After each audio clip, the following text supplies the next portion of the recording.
Welcome to this session about writing a technical paper for the IEEE. My name is Eszter Lukacs. I'm Client Services Manager at the IEEE since 2013. I am Hungarian originally. I studied linguistics in Berlin. This is where I still live, so I'm based in Berlin. But I'm very often in Romania, at least 2 times a year, to do such kind of trainings for in a longer version even for young students, and also sessions about how to search effectively on IEEE Explorer. Today, I would like to introduce you just a little bit the IEEE, and then we will go into the topic of writing a paper. The IEEE is actually the world's biggest technical membership organization. We have members, many members, several thousand members in Romania as well. So we are first of all a membership organization. We publish 170 different journals and magazines. And beside these, we organize and publish 1,400 conferences a year. And many of these conferences, workshops, and seminars are organized in Romania or in this region. Beside that, we are also a well-known publisher for standards. In more than 10 institutions in Romania, and of course at all polytechnicas in Romania, you have full text access to this content.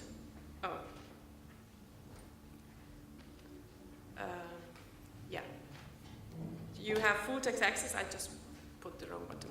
You have full text access to this content. This is a website from our Romania section. So if you would like to know what the members in Romania are organizing in your area, we have also student chapters in Romania, then feel free to visit their website. So we have altogether 38 different societies.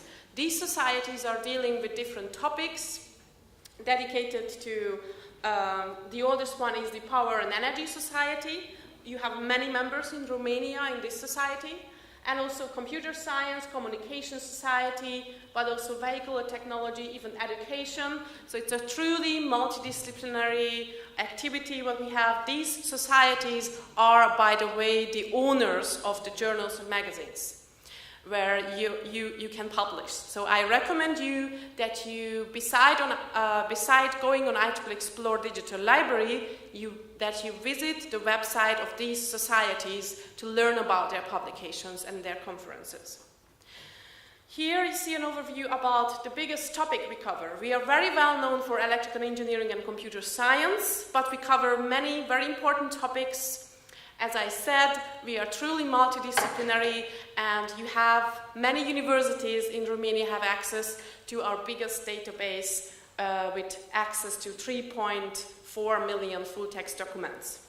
So, and I would like to give you another overview about other topics we cover which we are not well known yet, or not enough. An example, we have many publications in life sciences even. So whenever you would like to publish a paper about a technology related to life sciences, you will find altogether 8 IEEE publications you have a possibility to publish within, but also geoscience and related fields. We have a journal called Geoscience or Remote Sensing with a high impact factor you could publish within. Also manufacturing engineering and transportation or digital art and technology, just to show you some other topics, game design and transportation. So we are truly multidisciplinary publisher. Currently in Romania, the universities have access to this big database.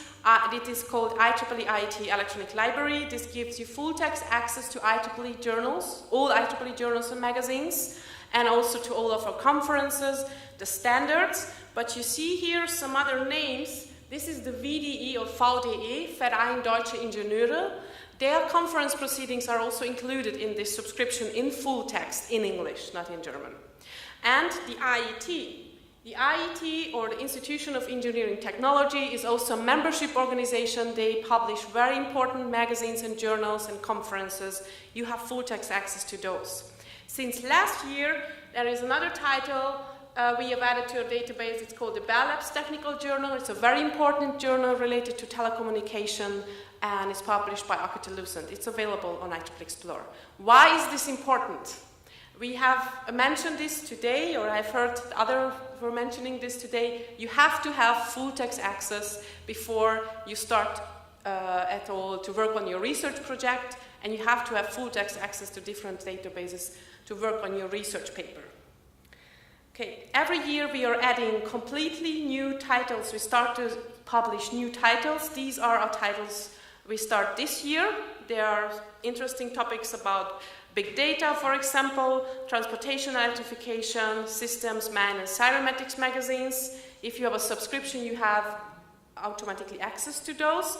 And these are the new titles we're coming up next year. So we are following the new technologies at the IEEE with new publications. So, why do you publish, or why should you publish with the IEEE? That's a question to you. How do you decide generally in which journal or which conference you go? Do you have any tips? How do you decide about those, where to submit an article?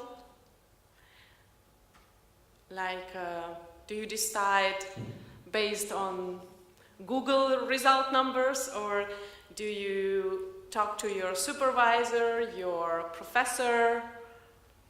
There are many ways to find this, and this is a first step for young authors, and it's not an easy step to decide which journal they should submit their paper, but there are different measurements of journals, and of course one of the most well-known is the impact factor.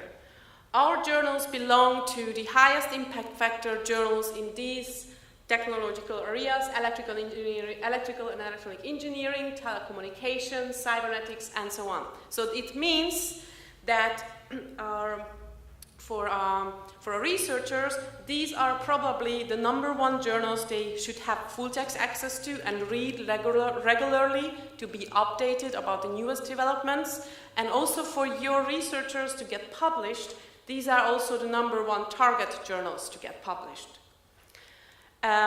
Yes, so the impact factor is one type of measurement, but we have another measurement where we are also a leader, and this is a measurement how often our publication got cited in patents. We have asked a company to check US and European patents and the citation in these patents, how often the most important organizations, here the top 40 organizations in the US, so how often the patents of this organization are citing publication from different organizations. And the top ones I'm thinking about Intel, IBM, with the highest number of patent applications. So it shows you here the slide that IEEE is very, very highly cited, actually cited 3 times more often in patents than any other publisher. And on the next slide, we have this information also for European patents. Sorry, I will skip this. Here we are as well the leader. And on this slide, you see also the IET, what I mentioned, this organization. You have access to their publications as well. And also some other publisher, like here, the Elsevier Group in second. So this shows you clearly our impact on concrete technical applications, solution, products, where companies and countries can earn a lot of money. So we have a clear influence on those. So this is one measurement how to decide, and I will show you what we have currently, how many publications we have in Romania. I run a search, an affiliation search on IEEE Explorer, and I've searched for authors where the primary author was affiliated with an institution from Romania. You see, we have almost 12,000 publications only from Romanian authors. So there is a really big impact, and we have many authors. You will see here some of the most important personalities. And I have here on the second slide, you see here the numbers from all universities in Timisoara, 1,400 publications. So there is definitely a reason why these authors, and you see some of those, are publishing with the IEEE. They are using IEEE Explore regularly, and they also regularly go to our conferences and go to our and submit their papers in their journals and magazines. Do you recognize some of the names? Yeah? Okay. So this is the whole list from the for the time 1970 to 2015, and I have also another one from the last 5 years. So you see the number, and this is not the complete list, these are just the first 25. Okay? And these persons are the best experts actually on the topic how to get published at the IEEE. So if you would like to help your students here, you can maybe invite them and do some workshops, or maybe you can do it together in the future. To understand as well where your paper will be visible, it's important for a young author. Of course, the paper will be visible on IEEE Explore in full text, but it will be also searchable and will come up in results in other databases, because we are sharing the metadata of the publications of the articles with other database providers. So who can tell me maybe what's metadata of a journal article is, or what can this be? What kind of information do we share with EBSCO and Google Scholar and Web of Science? We have some presents for good answers or questions or any. It's probably the librarians, no. Yes? Any guess? So what summarizes this is the article. So very important part is the title, of course, the abstract, the keywords or subject terms, the name of the authors, and the title of the publication.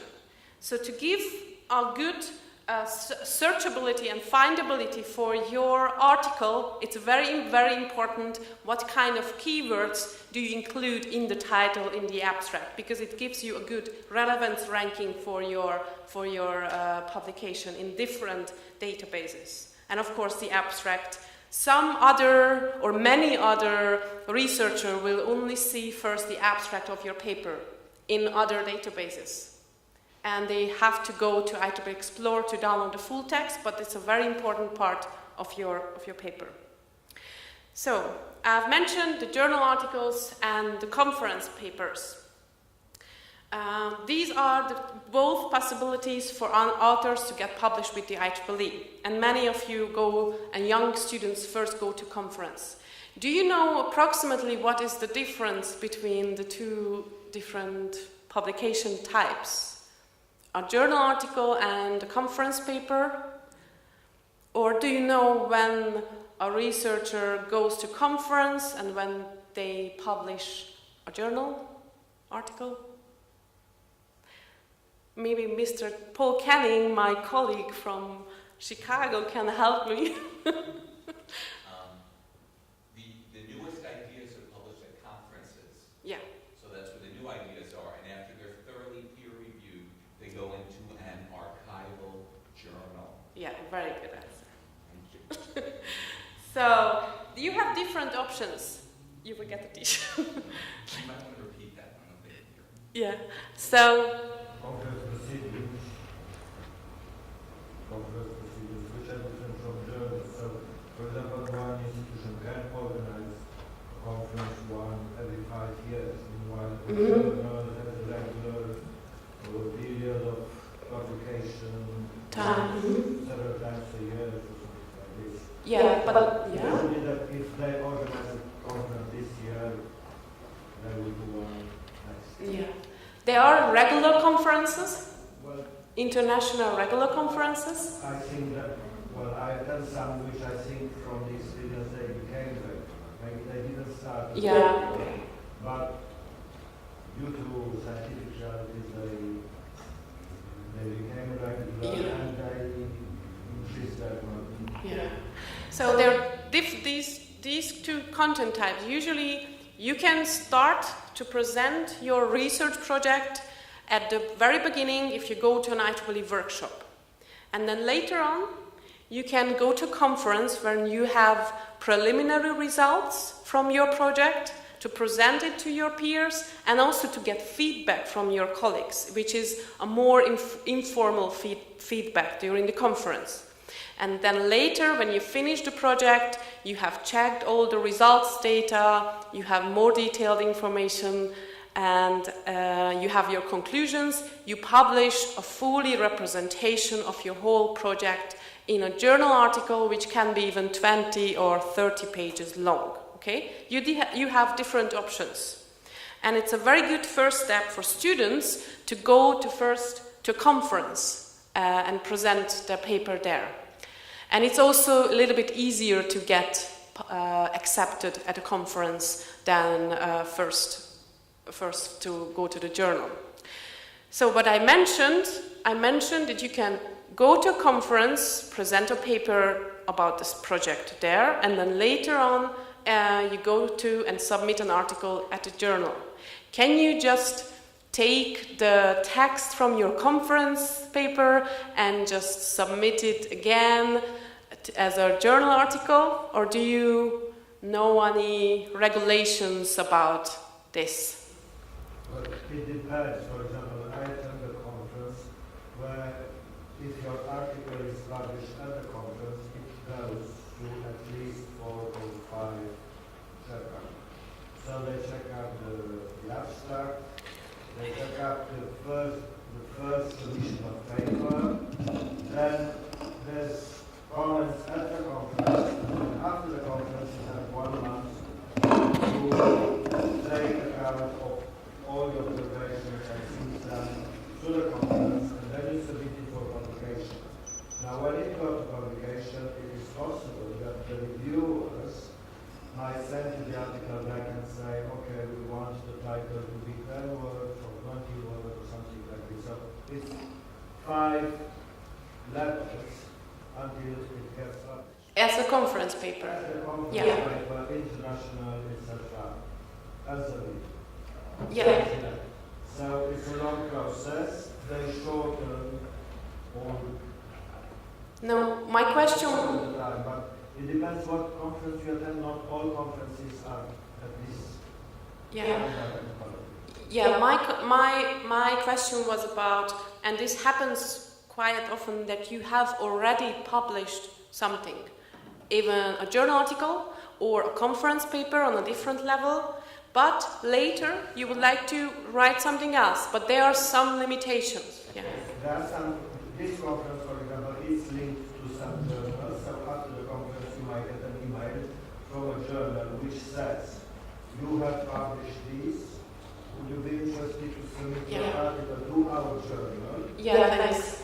Yeah. But it depends. Not all conferences will get to that stage. Yeah. So my point was here, very often you would go to conference first, and later on, if you publish a journal article, you may use maximum 40% from your previous published conference paper or journal article in your newly submitted article. This is like generally by 40%. Sometimes, and the gentleman was here referring to, you are invited after an IEEE conference to a special issue of a journal, of an IEEE journal. Then you may sometimes use even more percentage, but usually it's maximum 40%. And there is a policy, and this is the policy to avoid duplicate publication. And it says, it's very important to understand, that you should only submit original work that has neither appeared elsewhere for publication, nor which is under review for another publication. It means you cannot submit the same article at different journals at the same time or after. Every publisher would like to avoid this kind of duplicate publication. So you cannot submit the article at different journals and just wait for the peer review process, okay? And the other thing, if you have used your own previously published works in a conference paper or somewhere on a journal as a basis for a new submission, then you are required to cite the previous works and very briefly indicate how the new submission offers substantially novel contributions beyond those the previous published in the previous published article. So you have to, if you have published something, you have to mention this in the cover letter, what you write to the editor. You have published this paper, but in this new submission, you're adding that new information, more detailed information, and so on. And you have to cite your own work as well, mostly in the introduction part of the paper, where you are citing the previously published relevant paper relevant to that topic. Okay? This is duplicate publication, to avoid duplicate publication.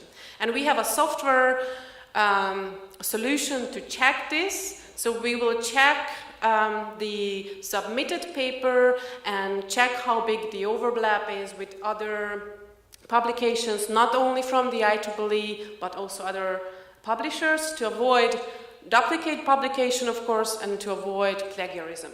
Okay. So Can I ask you something? yes.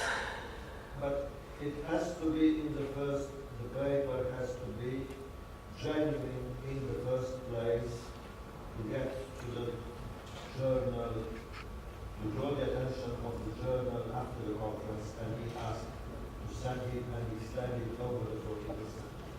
So if it's not genuine, if it's nothing there, you don't get to the other stage. Yes. Because people think, you know, I can just write. No, this is what the From 4 pages, it becomes 12. no. Yeah, this is it has to be a substantial noble contribution, something new what you're adding. But it's possible to write different journal articles about the same research project. You just have to find different angles, different views. You can write different journal articles about the same project as well. Okay. The structure of the paper. So this is you know this, or I don't know if everyone knows this, but this is like the basic structure of a paper. It has a title, abstract, keywords, introduction, methodology, results, discussion, findings, conclusions, and reference list.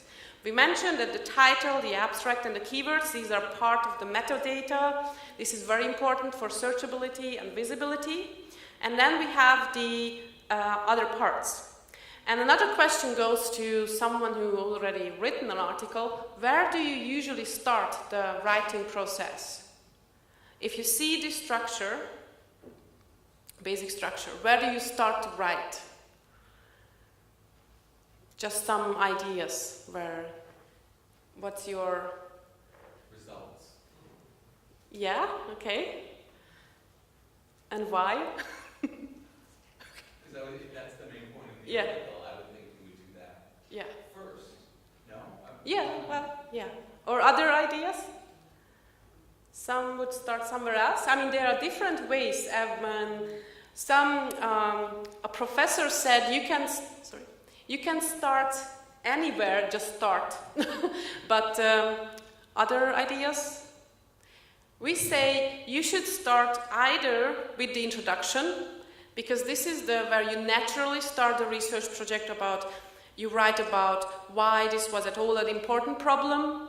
Here you summarize the literature review, the state of the art. This is where you could start. Or you start in the middle, in the methodology, and then after the results. Because this is the core part, this is what you know the best and you have been spending most of the time with.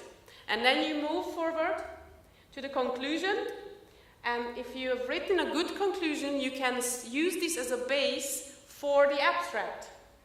This is a very often or common mistake for students, that they start with the abstract, to write the abstract. But we say, because the abstract is summarizing the key points of the article, you should write, or at least finish it at the end of the writing process. Okay? So these are just suggestions, but as I said, one of the professors said you can start anywhere, just start to write. Okay, the title should be short, crisp, should give the focus for your article. This is important because this is the first thing what the editor is seeing when they got your paper, and based on the title and the abstract, they are categorizing your paper and sending those to assistant editors. It's very important as well to give a good focus. It shouldn't be so long, but it depends on the journal. You should check the website of the journal how many words they accept in the title. Can be, some of them allow 30 or 15 or 10. It depends on the journal.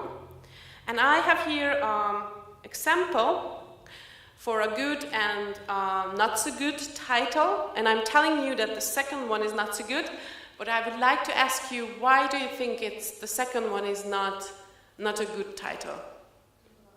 It is too long, yeah? And what else? Can you pass some presents for the gentleman? And what else? Not good command of scientific language.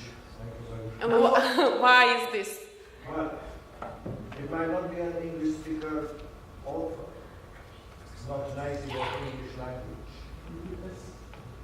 It's not writing in his first language. Yeah, it's not clear. It's very vague. It's better approach and different methods. It's not clear enough about the focus, and it takes really long to understand the title. And it does not include really search words or keywords. Managing, it's not really a keyword what others would search for it, okay? Yeah, it's not clear enough. Okay, just an example. The abstract is actually, you know that you're summarizing the key points of your paper in the abstract. It's not so easy to write a good abstract because it has to include everything, the most important thing, in 250 or 300 words, and it has to use also keywords and index terms for better and quicker understanding, and also for searchability. And here you see again 2 examples, and I'm telling you the second one is something what one of our editors didn't really like, and the reason was that it is in first person present. And he said he doesn't like the first person, he said he likes the passive voice, third person, like it was done or it has been done. But this is something you definitely should check with the journal, because some journals especially prefer the first person, this conversational style. So this is something you should go to the journal's website, check many articles from the last 2 years, how other authors have written these. And the second one is also summarizing the structure of the paper in the abstract. And this is not the place to write how your paper is structured. You can write about the structure, it happens often, but this should be at the end of the introduction, usually, okay? And I have chosen one example from the university here, as from Mr. Boldea. He has many publications with us.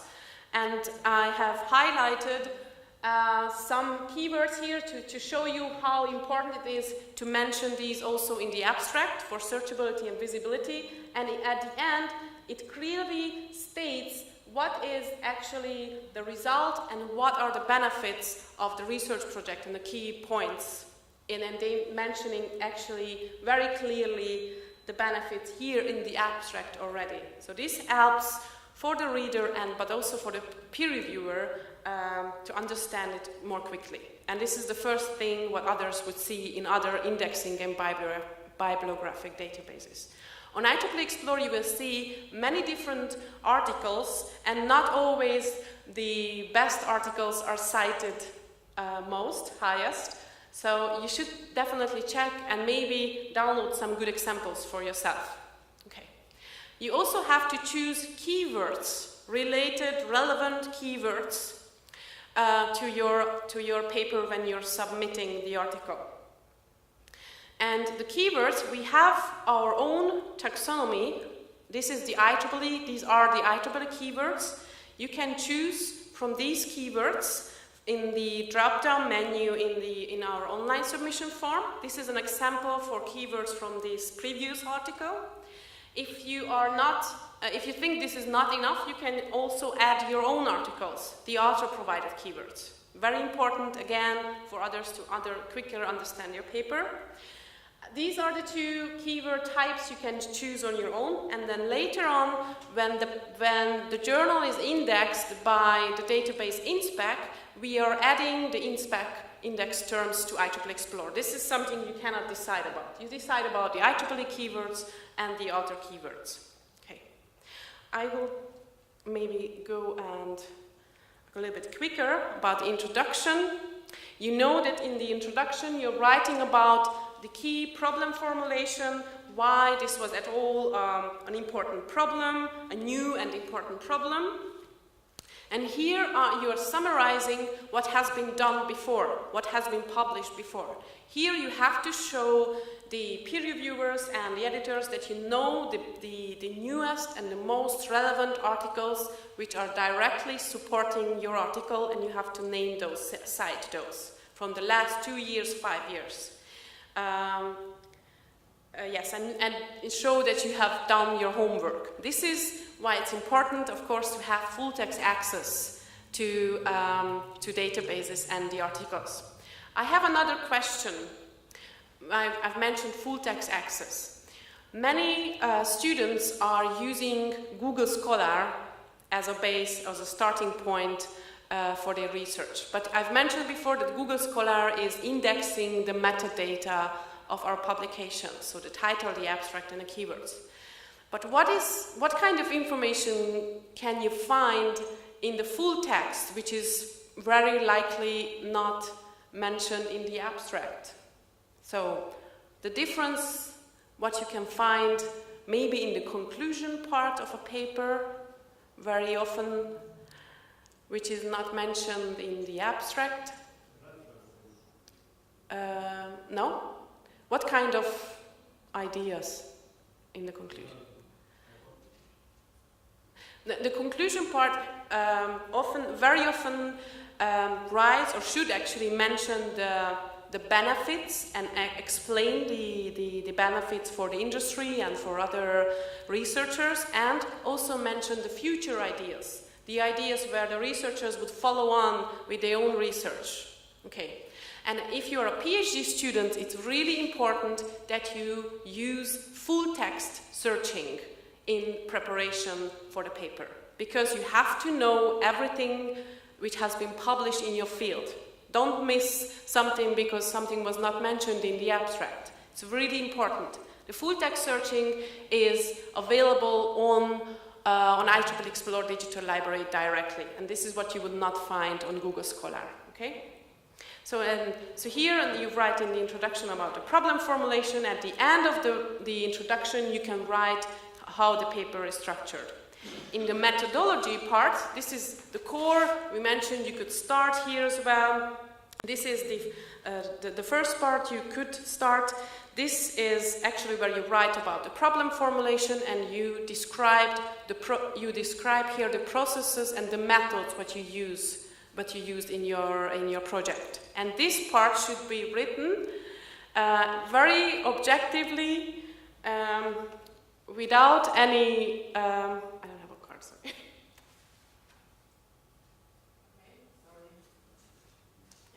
So without any interpretation, without any analyze it very, very objectively, and it should be detailed enough to understand, to make it understandable and clear for the peer reviewer, and also, of course, for the reader, to understand how did you get the result, what you're presenting in the result part.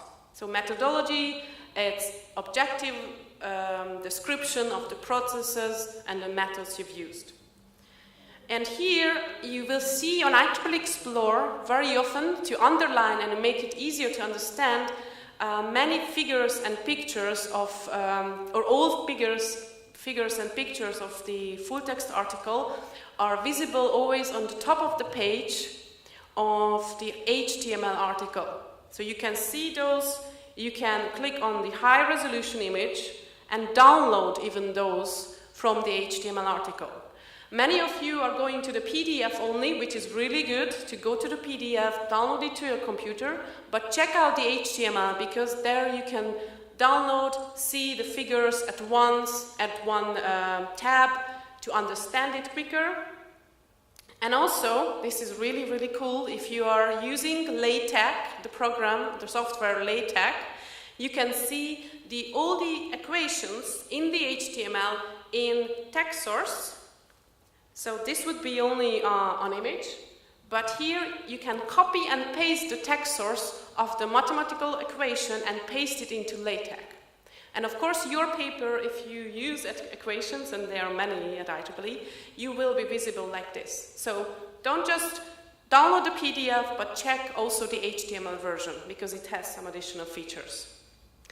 Okay, the results and discussion. Here is where you present your results. You write about actually what did you find out, what's new, what's about your result, which has been not yet been published or what was not known before. Here you can also summarize or compare your results with all previously published results in other papers. And actually here the peer reviewer and the reader as well will check carefully if you in fact found a better solution for the problem which was not known before. And they will really carefully check how did you describe the processes and the methods you used and how did you got actually those results. Okay. So this is a really brief summary. In a longer, if I would have more time, I would go more into detail into this. The conclusion part is the last part. This is where you summarize, again, the key points of your paper. And as I mentioned, you have to explain your research. You have to make it clear what are the benefits for the industry and also for other researchers, and make future ideas. How others could use your research in the future. Okay. The reference list. This is a very important part. Many peer reviewers are going directly after checking the title and the abstract, they go and check your reference list. And if they found information or literature there which is not scientific enough, or it's not from a peer-reviewed or vetted literature, they will probably immediately reject your article. I have met peer reviewers many times, and this is what they said, that they checked the reference list. The reference list should, as I said, use only that directly support your work. And this kind of information you should check. What kind of information or literature you think it's not, should not be used in a scientific journal article?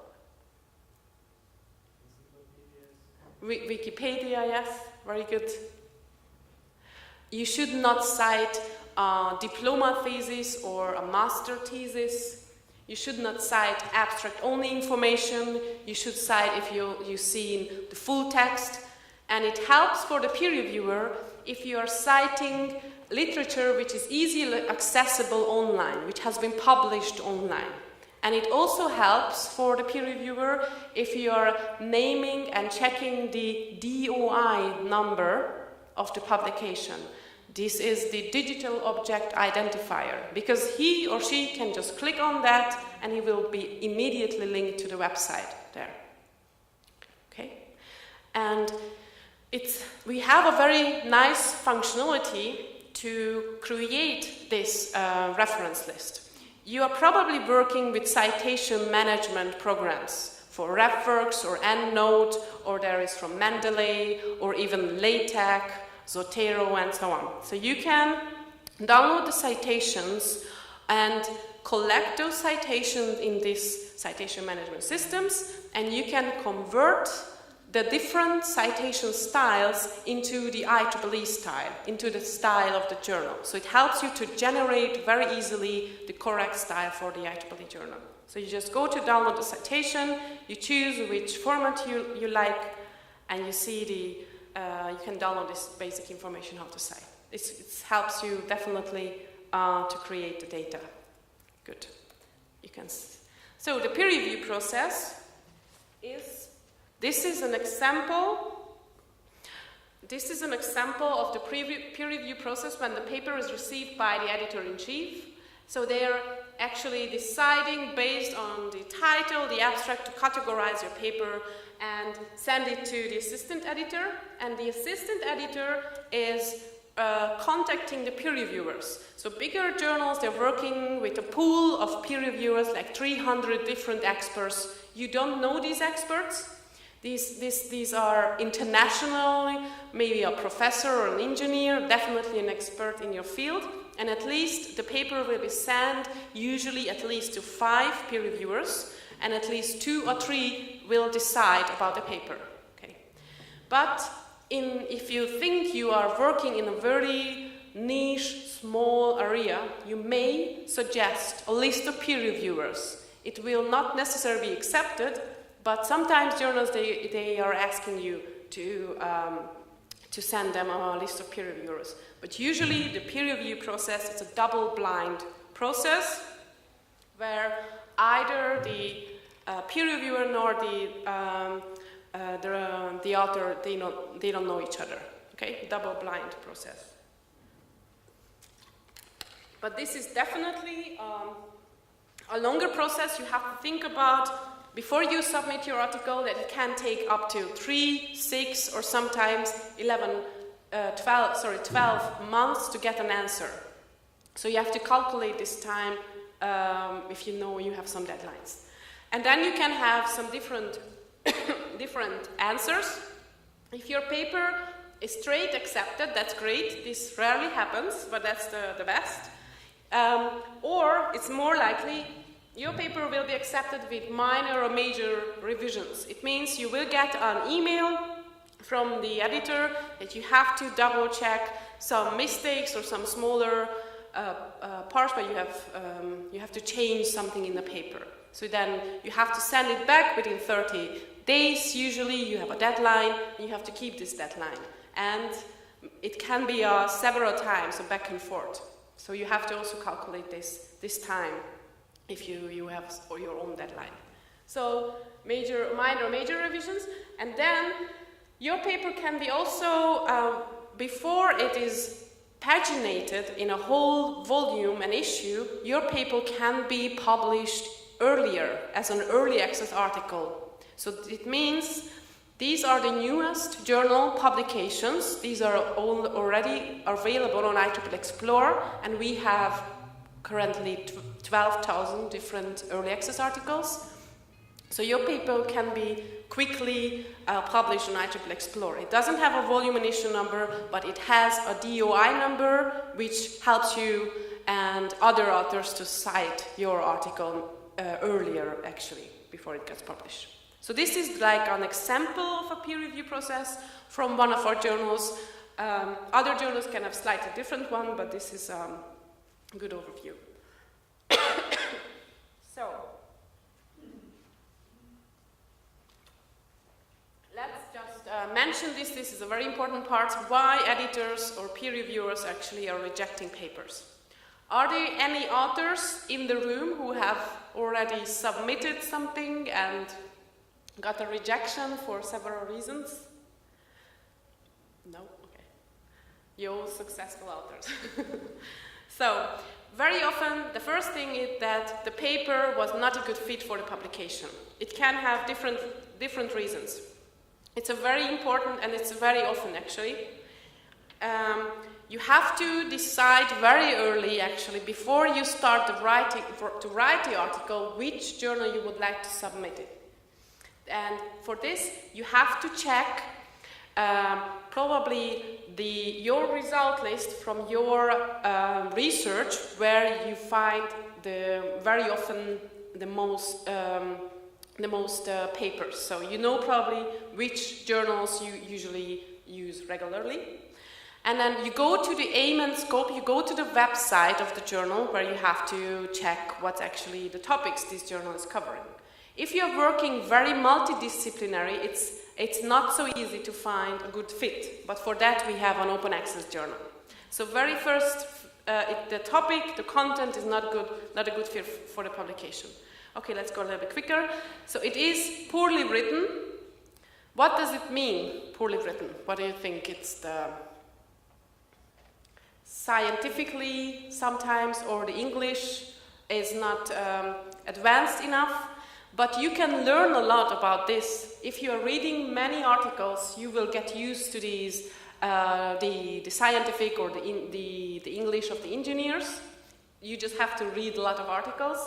And usually, or actually, these articles are not using very literature English. It's a scientific English. It's really clear. The sentences are actually understandable. You have to. It's a basic English actually used in these papers. And probably you have also some native speakers at your universities where you can help you to maybe review a little bit the papers. Okay, the second one, or this fourth one, is it does not address a big enough problem or advance the scientific field. How can you avoid this? Any ideas? How can you avoid that your paper is not solving a big enough problem? How can you learn about the problems, existing problems? From publications. Perhaps you must have a good documentation to read the best research papers. Yes. So that's a regular task you have to do regularly to check the most important articles published in your field. You have to know this. You have to regularly check this in full text. You have full text access to avoid that before you start actually your research project, that you know why is this important problem, and you have to know how the industry could use this, what could be the benefit for the industry and also for your peers. Okay, the work was previously published. This is also very often the case, but you can also avoid this if you read literature regularly. Quality is not good enough for the journal. It can happen that if you are a younger author, you will probably not get published at a very high or a middle high impact factor, but in this case you can a little bit work on your paper and go to maybe a lower impact factor journal. And for a young author, a good goal could be to get at all peer reviewed first. That's a really good goal actually, to have an opinion from an expert if you are on a good direction what you're doing. So it's also okay. The last one, the reviewer misunderstood the article. So one of the peer reviewers in Slovenia, he said that's the fault of the author if the paper is misunderstood. But of course we know, I've mentioned that it's important how well you write the focus of the article, how well it describes the focus, how well you write the abstract, because this is based on that your paper will be categorized at the very beginning. Then, if you think there are not many experts in your field, you may also suggest peer reviewers for your paper. But if you have a good structured paper, and your sentences are clear, the description of the methods and the results is clear, and so on, then it is less and less possibility to get misunderstood. So, but as I said, the peer reviewer said it's always the fault of the author. But don't be afraid if you think you got misunderstood completely, then don't be afraid to write maybe an email to the editor about your opinion. But I'm not telling you that you should do this every time. Sometimes you really have not been really clear, but don't be afraid to write an email to the editor. So these are the most common mistakes or the most common problems why paper got rejected. Okay, do you have any questions now about these? Any other answers you got from peer reviewers? Okay, so the last thing I wanted to summarize, and I have a much, I will skip this open access. To summarize that we have on IEEE Explore many articles which are writing exactly about this topic. You can learn, if you go to IEEE Explore Digital Library, just search for authorship or technical writing, you will find many publications written for you. And then we have a manuscript published, How to Write for Technical Periodicals and Conferences. This is a summary. My presentation is a very short summary of this whole manuscript. We have a dedicated website, the Author Digital Toolbox, where you can download Word or LaTeX templates for the articles, where you can learn about keywords and so on. Then we have a website for conferences and events, where you can search for upcoming conferences related to your topics in Romania or whole Europe, by region or by topic.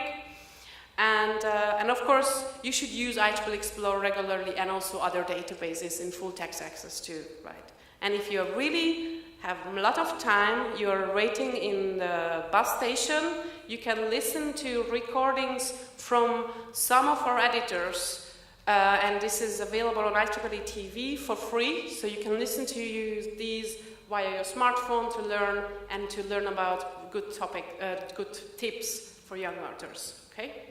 This is a whole series we did last year with my colleagues at the UCL, I think, and you can also learn from the questions, from the audience, and of course from the editors about this topic. So this was a really shorter version of a full seminar what I'm giving in Romania. I did this in Bucharest, Iași, Constanta, Cluj, several times. And for our customers, IEEE customers, I can do this next year in English, in a longer version.